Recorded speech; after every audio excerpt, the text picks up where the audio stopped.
Llegó el momento de abrir otra cerveza, acomodarnos y disfrutar de una charla con un invitado de lujo sobre temas tan nerdos como nuestros conductores. ¿Por qué? No hay por qué, solo es lo que hay.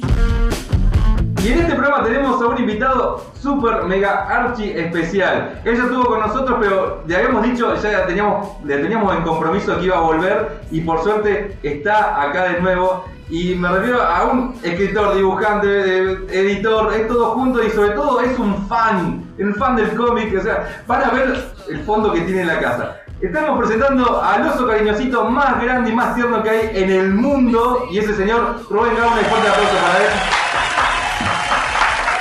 ¡Bravo!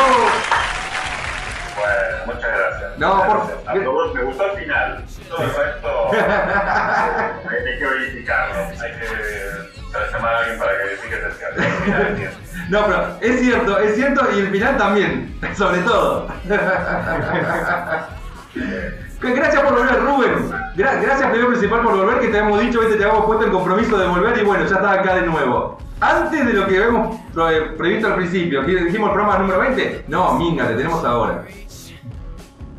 ¿Qué programa es este? ¿Es el 12, 13? ¿Qué te acordás? 13, 13, el programa 13. Mira, ¿qué te parece? El 12. Digamos, no, el 13. Es el 13, hombre. Está perdido. Es el 13. Bueno, no importa. Tengo que editar mucho. Sí, basta, tenés que ponerte a editar, por eso terminamos el programa y te pones a editar. Rubén, te tenemos invitado porque incluso vos te pusiste la remera muy... que tiene que ver con el tópico de hoy. Vamos a hablar de Wonder Woman. Exacto. La Wonder Negra, y vamos a entrar en la mejor etapa de Wonder Woman. Por supuesto. Que no sé, vos creo que estás de acuerdo conmigo por lo que hemos charlado en su momento, que la etapa de Pérez es una de las mejores. Sí, por dos cosas. Por un lado, porque es cuando, para mí, creo, y para vos también, se la toma en serio Exactamente. a Lucha, después de casi 40 años, más o menos. Exactamente. Ahí es como que se toma el personaje en serio, de verdad.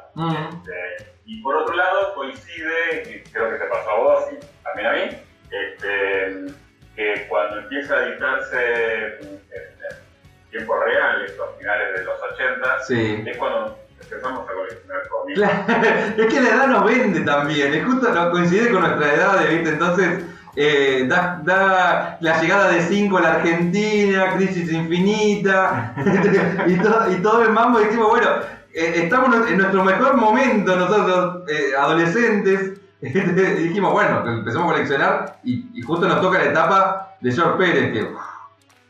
Claro, bueno, en tu caso de adolescente yo ya era un joven argentino. No, vos siempre vas a ser adolescente, siempre, porque está acá.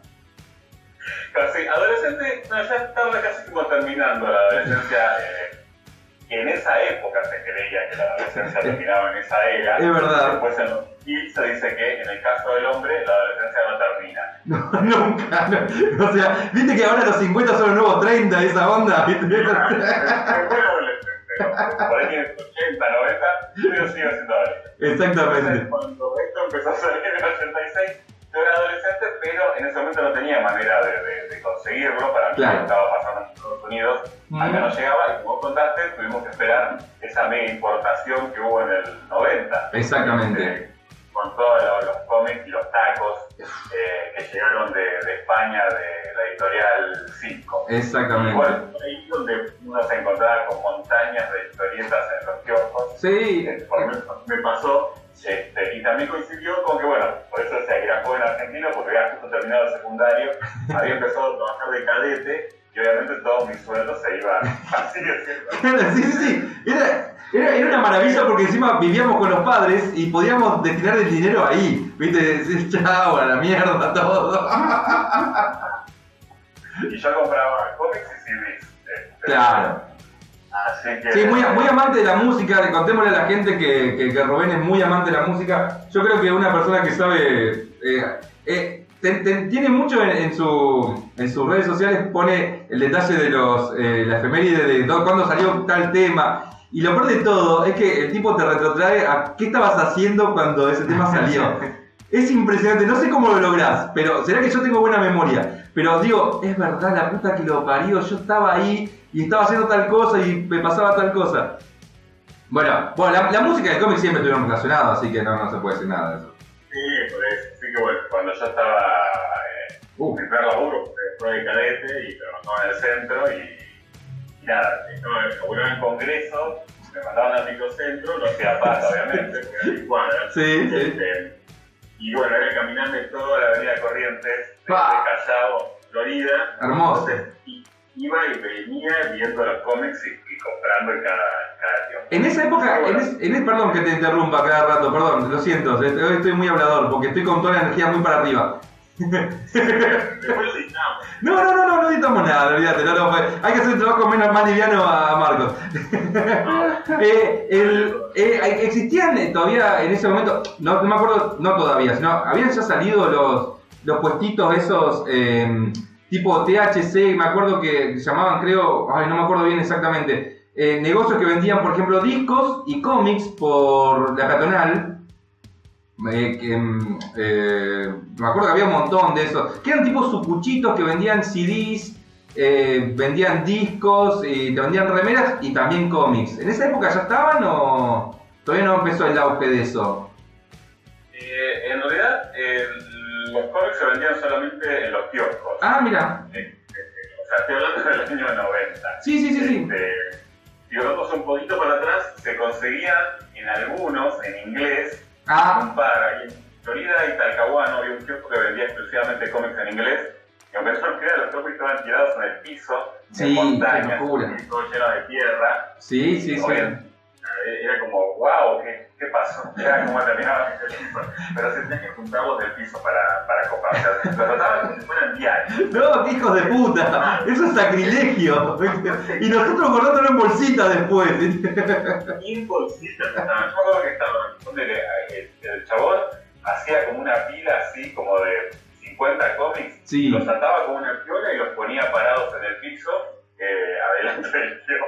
No. Sacó una pila de Superman, una pila de Batman, una pila de Justice League, y nada, o sea, llegabas cuando apenas lo encontrabas bien, pero después de un mes estaban mierda. Hechos pelotas. La lluvia, era un desastre, y eran bastante caros, porque me acuerdo que estábamos el 1 a 1, y él vendía como a 5 pesos cada uno. En ese momento era mucho, era como que me acuerdo que durante la mitad de los 90 iba a las comiquerías y te multiplicaban por 1.25, te decían, o 1.37. Eso vino después. Claro, eso vino después. Pero yo recuerdo que este kiosco lo vendía así, y este kiosco dejó de vender cuando empiezan a aparecer las comiquerías. Que eran un par, pero eran cucuchitos subterráneos, y empiezan a aparecer como locales. Directamente en los kioscos de diario revistas se vendían los tacos. Claro, se vendían solamente en los kioscos, y después se empiezan a aparecer, un poco por el 1 a 1 y toda esta cuestión de cosas de la aduana, empiezan a aparecer los locales que venden saldos de días. Sí. Y entre los libros y las revistas, que eran siempre de portada, ¿no? Totalmente.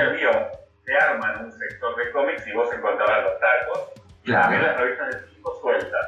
Claro. Eran una pila de oro, porque eran todos del 1 al 50 casi todas las colecciones, sobre todo Superman y Batman. Superman y Batman, sí. Y yo me acuerdo que encontré así un par de tacos de Wonder Woman, pero no fue el 1, me costó mucho conseguirlo, el taco número 1, porque pensaba que yo lo arranqué quizás mediados de los 90, viajando a Capital y rebuscando en lugares, pero cuando apenas me compré uno, yo no había leído nunca Wonder Woman, nunca, tengo que ser sincero, lo único que había leído Wonder Woman, lo que había salido en Crisis en la Tierra Infinita, que la habíamos comprado, me acuerdo, en BL lo había comprado, por teléfono, que vendía en esa época, y me lo mandaban a Pergamino. Hermoso. Y bueno, y ahí que yo creo que ahí me interesó el personaje, porque le hacen el nuevo comienzo del personaje de Wonder Woman. poquito para contar qué pasó antes, por qué decimos que es tan importante. Exacto. Sí. La anterior, digamos, se puede dividir en dos partes. La original, que arranca en la década del 30, 40, sí, y que llega hasta los 60, que es, digamos, lo que se llama de la era dorada. La dorada. Que es más que nada historias de Wonder Woman en la Segunda Guerra Mundial, bueno, era lo que estaba sucediendo en ese momento. Exacto. Después en los 60, digamos, con la aparición de Marvel, DC rejuvenece a todos los personajes, y también le da un look nuevo a Mujer Maravilla en cuanto a la ropa y también a las historias. Pero justo coincide después con que se estrenó la serie de televisión, la de finales de los 70. Exactamente. Claro, y como la serie pasaba en la Segunda Guerra Mundial, es como que la devuelven a ella a tener historias ahí. Después que termina la serie, digamos que el personaje queda como perdido dentro de lo que es el mundo de DC, y las historias son bastante berretas, o sea, no pasa nada importante. Y el único momento en que pasó algo fue muy a principios de los 70, donde ella quiere dejar de ser amazona y que vuelve el traje, es como que pierde los poderes, y ella pasa a ser como una especie de agente secreto, bastante extraño, que dura como 3 años. La revista se llama Wonder Woman, se llama Diana Prince, que es el nombre ella de civil. Wow. Y es un momento que se probó ser algo distinto. Pero así todo no fue un gran éxito y volvió a ser. No funcionó, mirá. En ese entonces, antes de esa parte donde pierde los poderes, también tenía su debilidad, que era el voyerismo. Claro, sí, bueno. El bondage. El bondage, sí. Siempre. Eso también hay que explicarlo. El bondage es porque el creador de Wonder Woman, este señor Charles Moulton, era un psicólogo bastante moderno. Pensé que iba a ser psicópata, pero dijo psicólogo. Bueno, no sé, voy a contar un poquito bueno, hay que aclarar que el título era psicólogo. Sí. Era psiquiatra. Y él estaba casado, felizmente, pero vivían en poliamor. Digamos que todos los fundadores del local estaban poliamor. Exactamente. Había conocido a una chica y bueno, la invitaron a tener relación con ellos dos y terminan viviendo los 3 juntos. O sea, él con la señora y esta chica que va a ser la amante de ellos dos. Sí. Y digamos, con la imagen de esta chica, que es la que pasa a formar este trío, él crea a Wonder Woman. Claro. Y lo que más iba de esta chica es que esta chica usaba unos brazaletes, son los que él le pone al personaje. Claro, sí. Aparte del poliamor, al señor le gustaba, bueno, ahí está el bondage, que es una versión light del sadomasoquismo, que es más que nada jugar a atarse y tener relaciones atadas. Totalmente, sí. De dominación de uno sobre el otro. De ahí viene, bueno, la idea del lazo, y también que en casi todas las historias de Wonder Woman, por ejemplo las primeras, de los 40 y los 50, siempre ella terminaba atada o siempre estaba. Tal cual. Sí, viste que siempre se caía y terminaba atada en su propio lazo. Decía, ¿qué pasó acá? Era como una especie de fanservice. Antes del anime, claro. Exacto, una cosa así. Y bueno, y otra cosa es que este hombre fue el inventor de lo que nosotros conocemos como el detector de mentiras. Sí. Esta máquina que usaba la policía la CIA. de Estados Unidos. Sí. Claro, que servía para detectar si la persona mentía. No es porque la máquina supiera si estaba mintiendo o no, nada más que tomaba el registro de las pulsaciones. Exactamente. Cuando uno se pone nervioso y se nota. Y de ahí, bueno, viene la idea de que el lazo de la Mujer Maravilla funciona como el de la verdad. El lazo de la verdad. Y inventó el hombre. Así que digamos que el personaje de la Mujer Maravilla, aunque no lo crea, tiene muchísimo de la vida personal del autor. Del poliamoroso ¿viste? Y obviamente. Bueno, y ahí convengamos que en los 70 pasó Wonder Woman en una nebulosa media extraña. En el cómic. Claro. El éxito de ella en los 70 fue en la serie de televisión con Linda Carter. Sí. Pero los cómics nunca llegaron a ser tan importantes como los de Superman o los de Batman. Sí, siempre era como un personaje de los grandes, pero como tercero, cuarto, quinto capaz.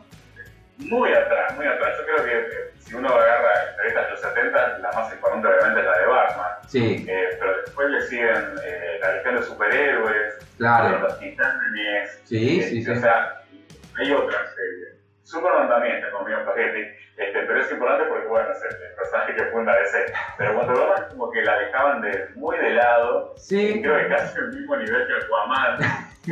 Claro, que eso... No, en las peores historias. Son personajes que eran buenos pero mal explotados, justamente. Y convengamos que este era un personaje femenino, que para la época, que estamos hablando de la Edad Dorada, no era costumbre, no, todo lo contrario, no encontrabas un personaje femenino que tuviera tanto poder, o sea, era un personaje más, lamentablemente. Después, Un personaje más. también creo que más allá del cambio de en el cómic y con el tema de los guionistas, los 80 marcaron una época muy importante para las mujeres. Eso es. No sé si considerás lo mismo. Es como que tuvieron más participación. O sea, yo creo que viene por el lado que si había mujeres en los cómics, era como para atraer un poco a las nenas a que leyeran historietas. Sí. Aunque después, bueno, pasamos a los 90, que te lo vamos a contar más adelante, y un poco de que haya mujeres en los cómics se desvía para el lado de atraer más hombres, obviamente y cambia la estética de dejar de ser importante el guión para pasar a ser importante el dibujo. Totalmente. Y ya va para el lado del erotismo y otra cosa que no tiene nada que ver. Que la vamos a ver cuando hablemos de Y de nuevo el fanservice. Es un ciclo que nunca termina. Claro.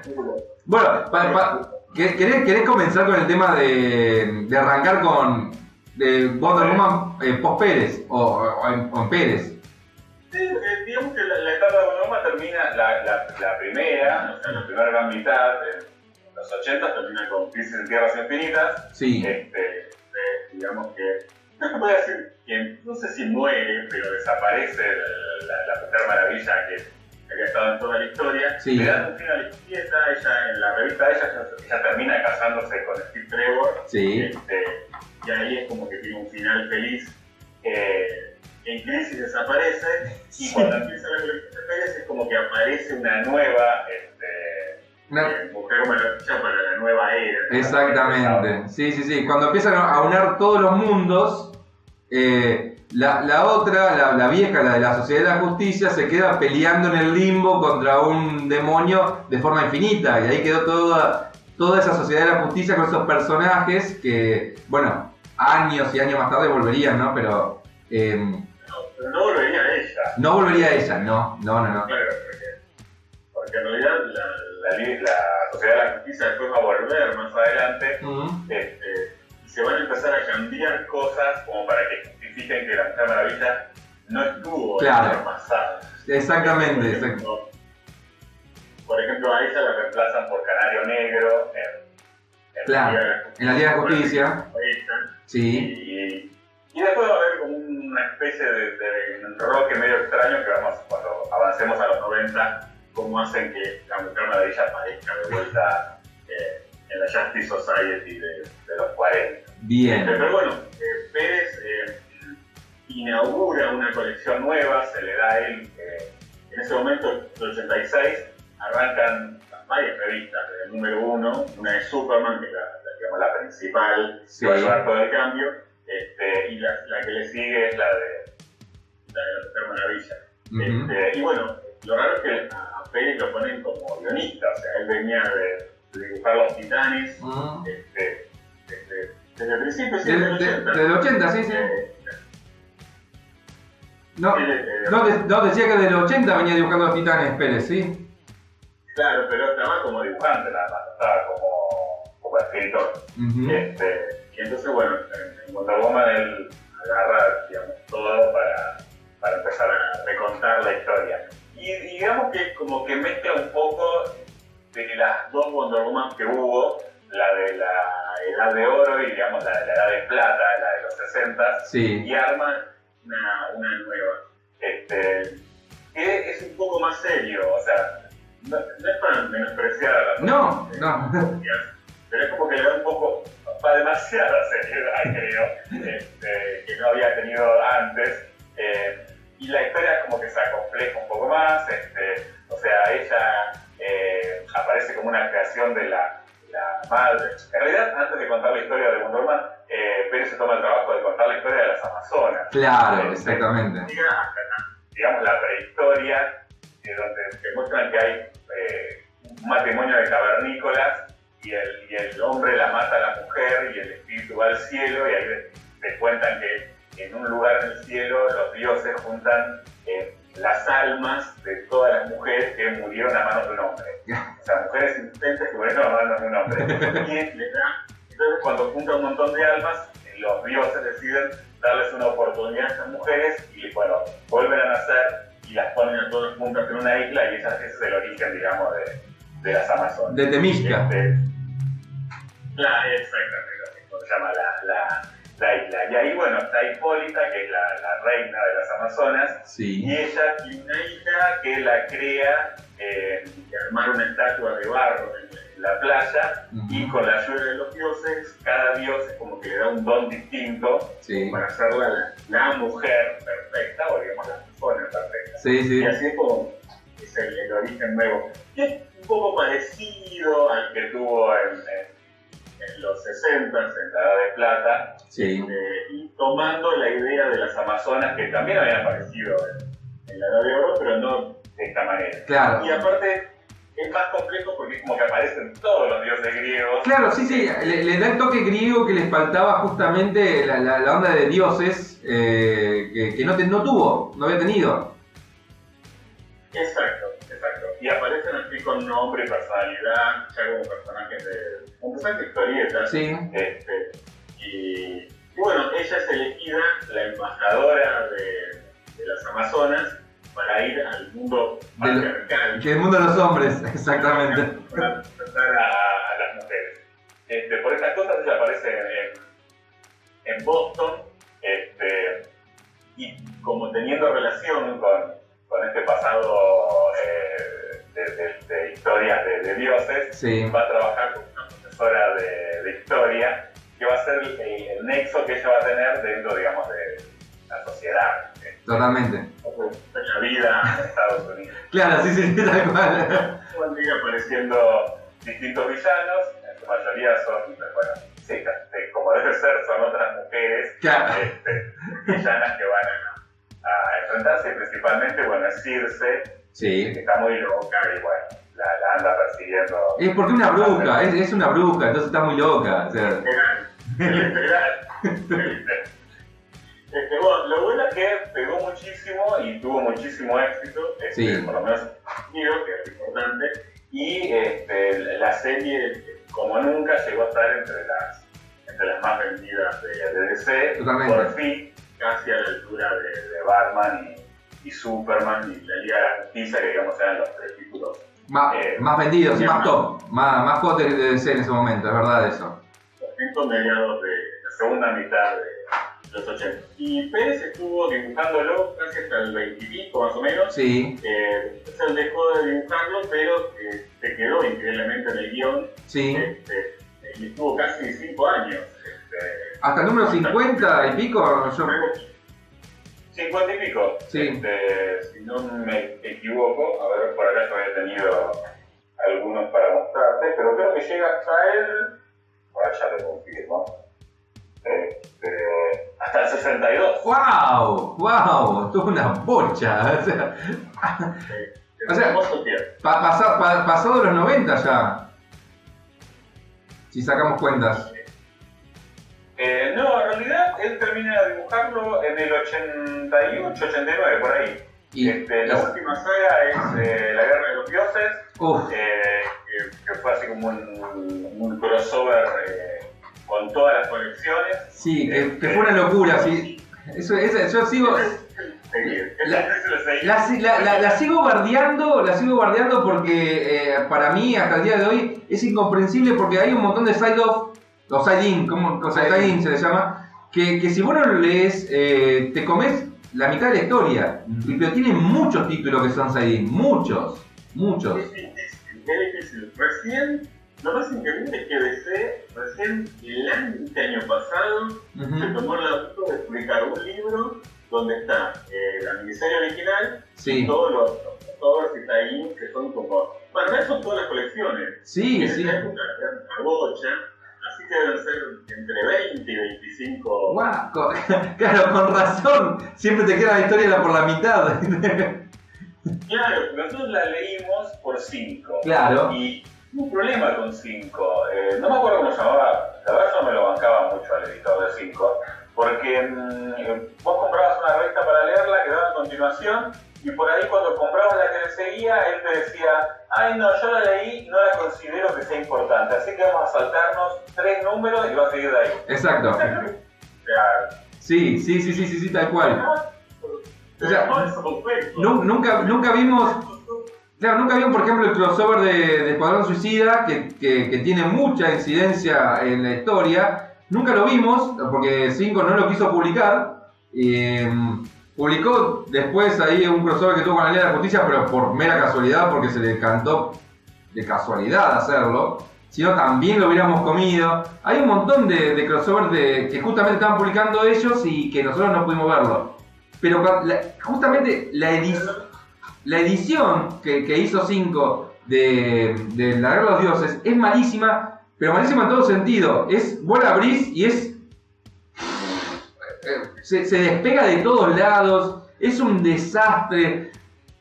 Era muy mala. Encima ni siquiera te dice mirar tal cómic, porque viste que muchas veces lo hacía eso, leer tal cómic para seguir la historia. Acá ni siquiera eso, y un personaje salta de estar en un lugar a otro y vos no entendés qué pasó ahí, quién murió. Dice, no, porque lo mataron en la viñeta anterior. ¿Qué? ¿Qué pasó acá? Claro, sí, tenías. En realidad no te decía dónde continuaba porque si no era como estaban obligados a imprimir y publicar esa continuación. Exacto. Y por ahí la leías como de casualidad si también estabas leyendo Superman, por ejemplo. Exacto, o Batman. Y de casualidad los ponían, pero no siempre los ponían, porque había crossovers que, como ellos veían que formaban parte de otra historia, se los salteaban, porque no estaban saliendo todas las colecciones a la par. Exacto, sí. No se las fueron sacando primero esta, después aquella, entonces estaban desfasadas. Algunos venían con un año de atraso, ¿viste? Pasaba eso, ¿viste? También, o sea, sí, con Estados Unidos tenían un año de atraso. Nosotros estábamos como 3 años atrasados, sí. Porque lo que nos mandaban a nosotros era lo que sobraba en los kioscos en España. El remanente de ellos era, exacto. Eso es una cuestión muy de los editores que siempre editan tarde. Sí, y bueno. Editan muy lento. Yo recuerdo que, ¿viste cuando comprabas un taco? Que el taco era las revistas que sobraron, que las pegaba, le ponían un cartón y salía más barato. Sí. Yo veces compré tacos y me acuerdo que veía la revista venía bien, la segunda venía bien, cuando iba a la tercera me encontraba que la tercera estaba pesada, tenía una marca, una zapatilla, por ahí tenía un escrito del kiosquero que se bajó una cuenta. Sí. O tenía los a ver, me acuerdo que yo tengo algunas que tienen sellos de volver a la editorial, decía. Exacto, claro, y por eso nos lo mandaba a nosotros, así que nos llegaba completo, mal. Totalmente. Che, y arranquemos con la etapa de los 90. Arranquemos con los 90 de Wonder Woman. Vamos a los 90. Pérez se va y cae en las manos de un señor con un nombre muy largo, William Messner Loeb. Lo raro de este hombre es que es como que Wonder Woman pierde todo lo anterior, las historias anteriores, ella se vuelve a mudar, empieza a trabajar con la policía, y se mete en un montón de historias que para mí no terminan de enganchar. Siempre tampoco lo apoyan los dibujantes porque no tiene un dibujante fijo. No, es verdad. Cuando Pérez fue, hubo un par de dibujantes que se siguieron, entonces tenía como una estética. En cambio, con Messner Loeb, es como que el que está libre, que está disponible, viene y dibuja un poco y se va. Lo único rescatable de esta época, que va del 90 al 94, son las tapas de Bolan. Sí. Todas las revistas tienen tapas de Bolan y son cuadros. Mirá lo que es eso, no, es una locura.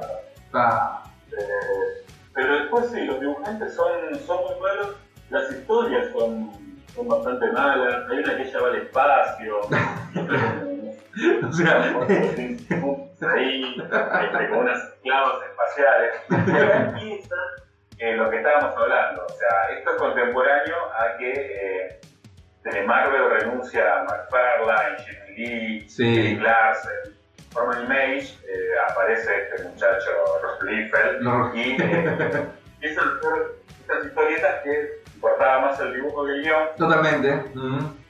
Lo que conté al principio, o sea, lo que se interesaba era que en este caso los chicos compraban más historietas, entonces en las tapas los personajes femeninos aparecían en unas poses imposibles, porque es imposible que yo pueda mostrar mis tetas y mi culo al mismo tiempo. Eran estos dibujantes, se las rebuscaban para que siempre apareciera el culo con las gafas ahí en primer plano, quebrada con una espada, una teta. Y yo decía, no, ¿cómo? Va a morir cuando vuelva a acordar. Tal cual. Claro, sí, o sea, se enroscara, pobrecita. Aparte tenían formas eran desproporcionadas. Sí. Y las tetas desafiaban la ley de la gravedad, eso era terrible. Eso por otro lado, pero después era imposible que una mujer con esa cintura le salieran esas piernas, pudiera caminar y no se quebrara. Totalmente. Y bueno, DC tenía que competir con eso y digamos que de verdad usó a Dolan en esas tapas para poner el mejor dibujante que tenían. Y él estéticamente sí, es la proporción de la mujer. No, sí. Derecha, o sea, monstruo. Es un capo, es casi perfecto en anatomía, eso sí, es verdad eso.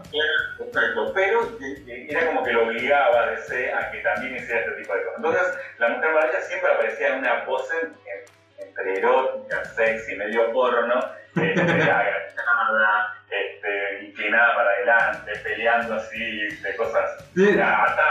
Necesitamos adolescentes, bueno, te aparecía acá. Era la idea.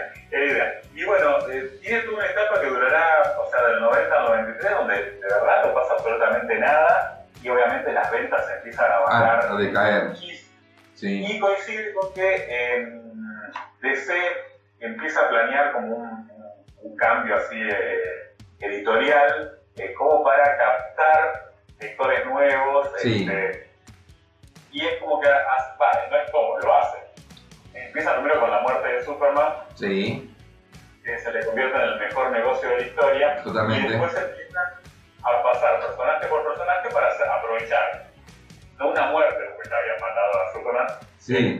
Dejemos paralítico Batman entonces. Claro, que le pase algo al personaje para que lo cambiemos por un tiempo y después vemos qué pasa. El que le sigue es Batman, queda paralítico, aparece Azrael.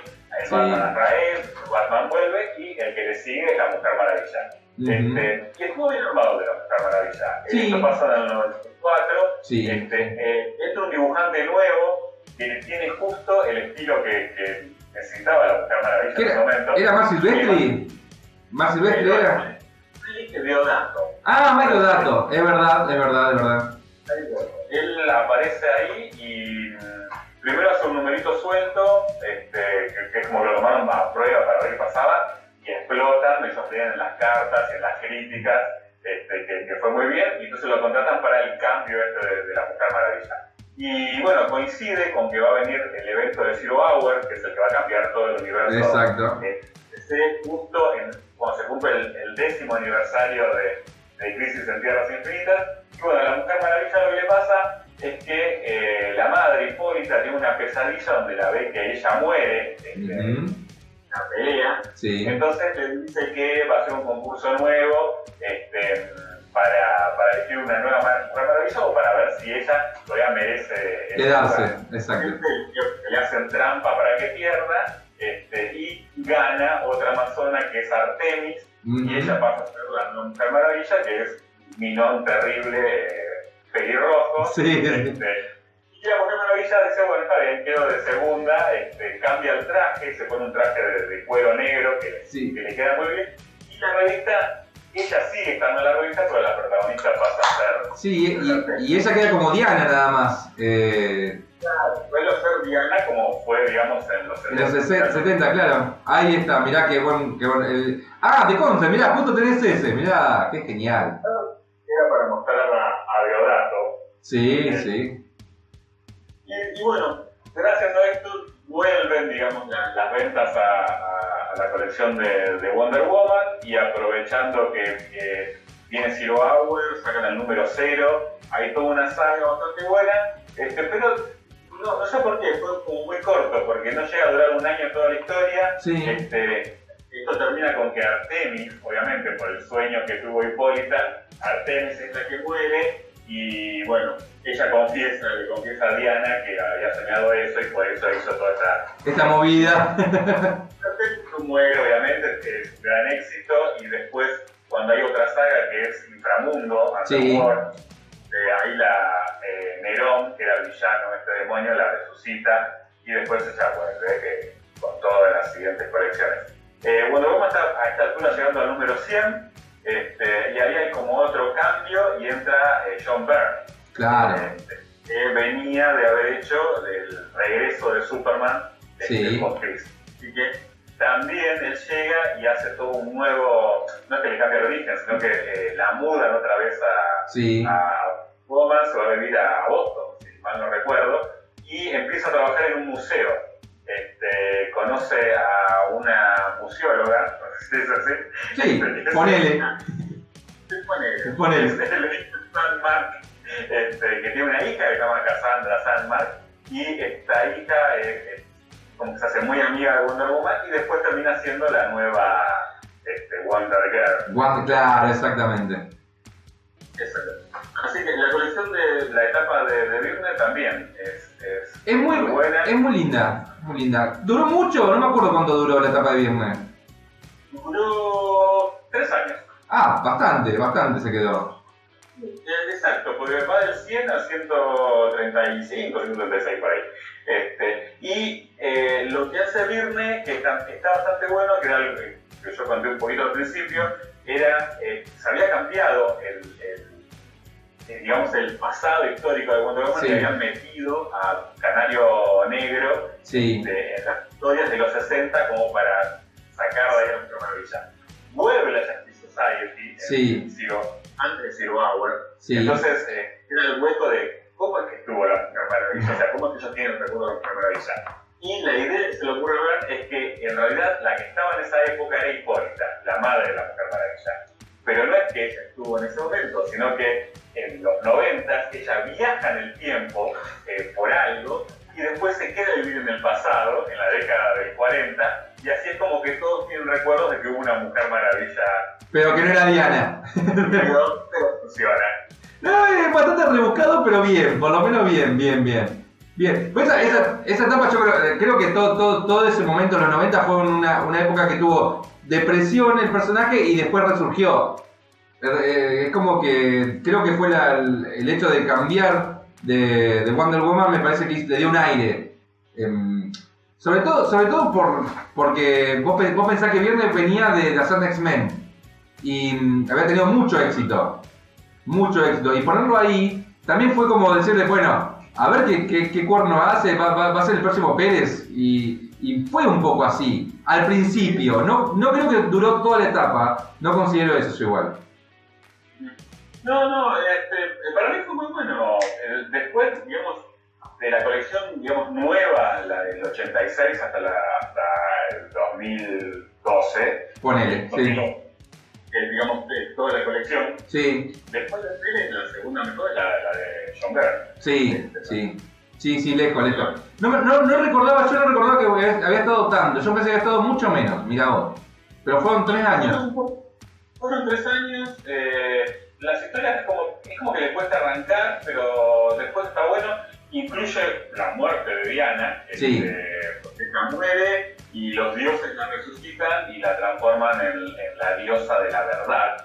Que ya más o menos tenía ese tiempo. Ese rango, sí, la tenía. Claro.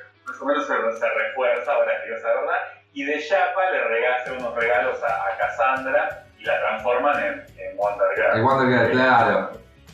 Pues recién en el 2000 va a asumir con más fuerza el personaje y va a estar primero en Young Justice y después en Los Titanes. Claro. Sí. Y también es extraña la transformación, porque si uno busca los cómics de Byrne, Wonder Girl en realidad es una especie de Mafalda. No sé si te acordás que tenía esa peluca. Esa peluca, sí, es verdad. Los anteojos enormes, y después se sacaba los anteojos, porque supuestamente ella era hija de una museóloga. Entonces se ponía como una especie de, no sé cómo se llama, un visor. Un visor, era un visor. Extraña. Y en realidad no tenía un traje, tenía una remera. Era extraño. Igual después siguió con esa onda de tener una remera como yo, de Wonder Woman, Sí. Y un cinturón con el escudo en Los Titanes. O sea, siempre estuvo así como medio canchero. Sí, hasta que después, bueno, claro, No, sí, por favor, sí. No, ya que estaba hablando de Wonder Girl, reaparece Donna Troy en la colección de Byrne, y él también arma toda una explicación porque hay un quilombo en la historia de Donna Troy, claro. Porque con todo lo que había pasado en cada colección, desde que aparece en los 60, en Los Titanes, después Titanes de los 80, después en Los Titanes de los 90, que le borraron, digamos, el origen por culpa de Crisis. Claro. Y todo lo que le pasó en la vida. Y no, porque encima Donna después después de primero es Wonder Girl y después Donna Troy. O sea, ya pasa por su nombre a ser el personaje. Exacto, claro, digamos que cuando Nightwing, Robin crece y pasa a ser Nightwing, Kid Flash pasa a ser Flash, claro. Speedy pasa a ser Arsenal, claro.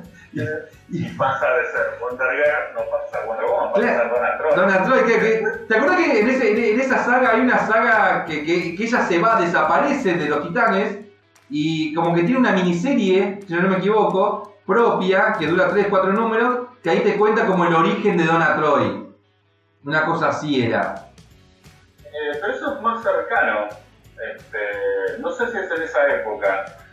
Lo que yo me acuerdo es que... yo me acuerdo por la miniserie, por la serie de Los Titanes. Me acuerdo que fue antes justamente de que aparezcan los Wildebeest y que se revele Jericho. Pasa eso. No, pero es en Titanes que pasa.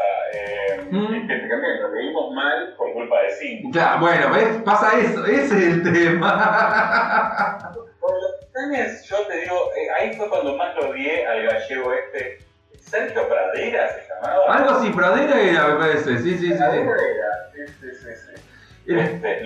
Lo sigo odiando. Me acuerdo que ellos, Cinco empieza a editar Titanes y saca los de los 80, la colección Nuevos Titanes. Sí. Y empieza a sacar los números antes de Crisis. O sea, claro, los pre-Crisis saca. Ya estaban sacando. Entonces saca, creo que del 1 al 5, del 1 al 6. Cuando llega al 6, dice, el chabón dice, bueno, en realidad, después del número 6, luego sale hasta el 8.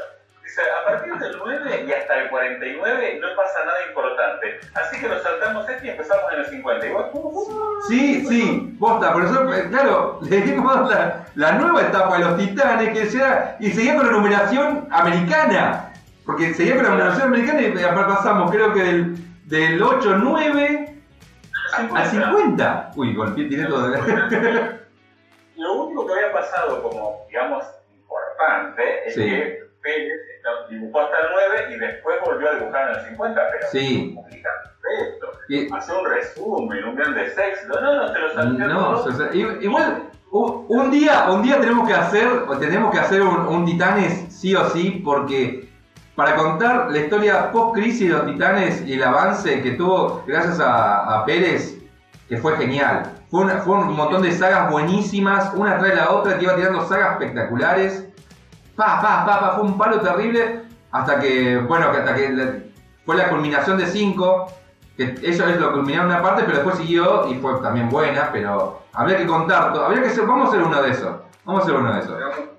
Veamos el próximo. Y te cuento, en Estados Unidos también. Para los que leían de veces era difícil conseguir en TP. Sí. No, tuve que comprar las revistas sueltas. Y recién hace un par de años se reeditó ese hueco que dejó 5 para nosotros. ¡Qué loco! Y yo este año recién pude conseguir. ¿En serio? No. Que van del 9 al 49. Y fue como, wow. ¿Y qué? Espera, ¿y tu opinión qué tal está? ¿Está bueno? ¿Está bueno? Después, 30 años después. Está muy bueno, aparte dibujado por García López. Ah, claro, era la época de García López, es verdad. Tenés razón. Porque muchos de los dibujos de ahí están puestos en la figurita de esos super amigos. Es verdad. Y otra, los números de Titanes en esa época traían pósters Sí. de 5. Y los pósters eran las tapas de García López. No, qué genial. No, qué Y locura. vos decías, pero ¿y esto por qué me lo ponen de póster y no? Bueno, ahí lo que yo quería contar todo esto era para contar que ahí cuentan el origen de Donna Troy. Claro.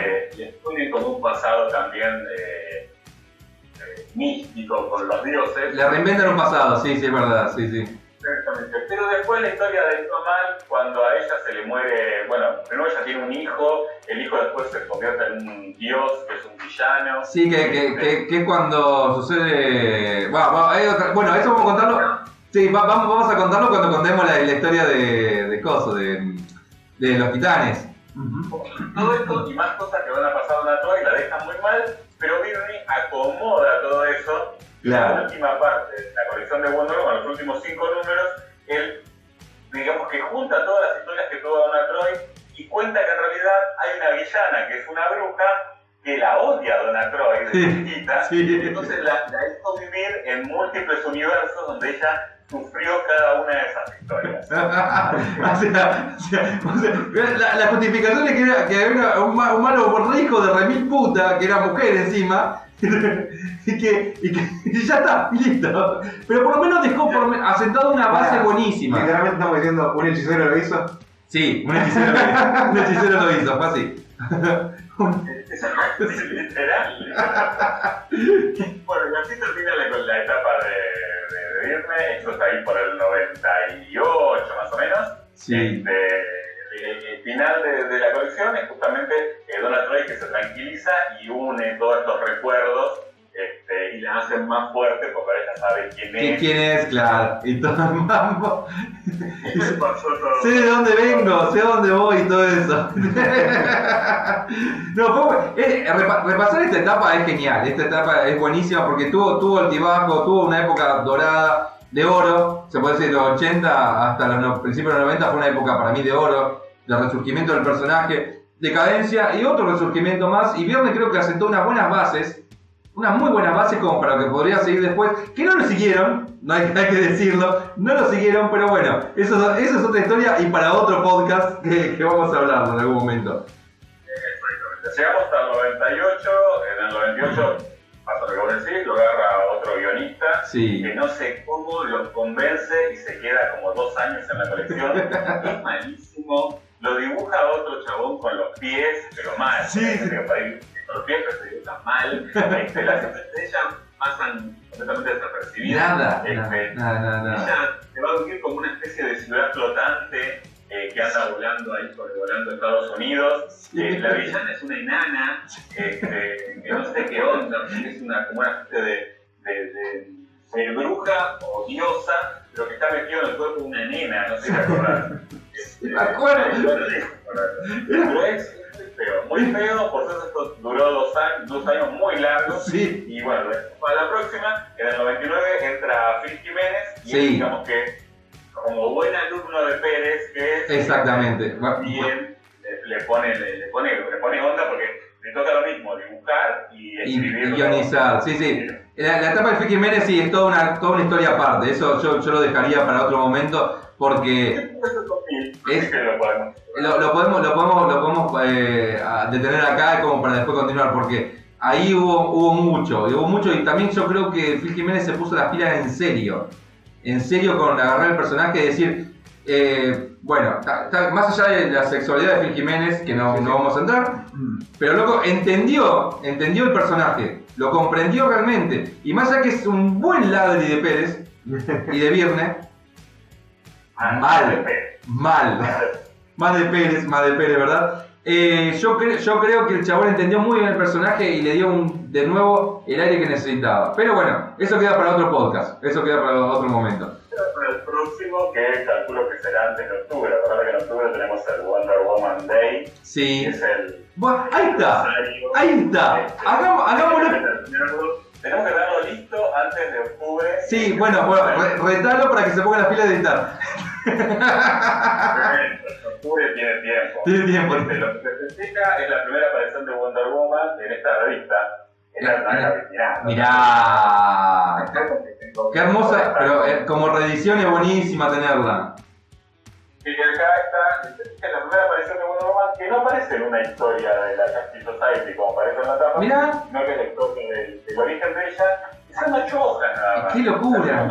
Cuando siempre leo, la primera aparición de Wonder Woman fue en esta revista, me imagino que ella entra y pelea con ellos. No, o sea, ella tiene una historia origen en la isla y termina ahí.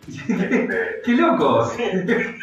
Después te vos lees o te cuentas y dices, sí, pero Mujer Maravilla apareció en el número 8 de Star Comics. Y vos decís, ¿qué te imaginás? Me estafaron.